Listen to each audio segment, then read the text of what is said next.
How to fix no sound or audio on Windows. Hey everyone, if you guys are facing the issue with no sound on your Windows, this is how you can fix it. The very first thing you're going to have to do is right click on the speaker icon and then go to Open Sound Settings.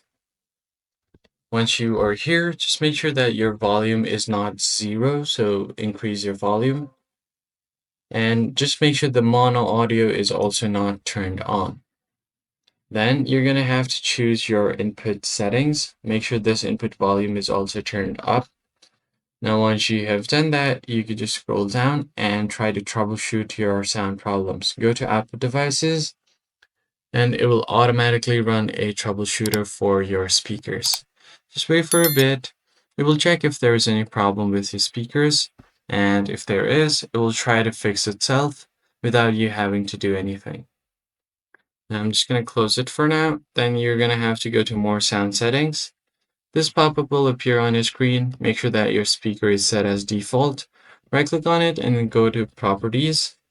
Now on this pop-up, go to Levels. Now change your speaker level from here. And then you can change your microphone or line option as well.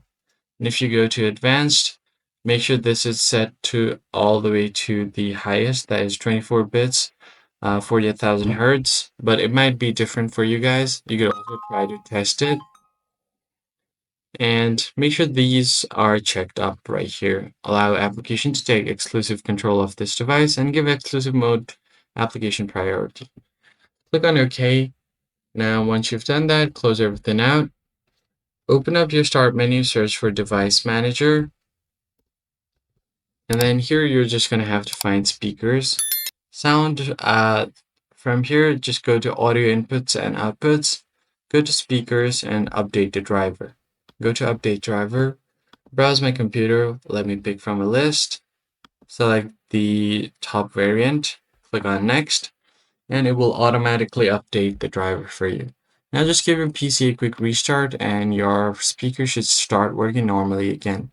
But if you're still facing the problem, it doesn't go away, then it might be a hardware problem. So it's a good idea to take it to a repair shop. That's pretty much it for this video, guys. I hope it was helpful. I'll see you guys on the next one.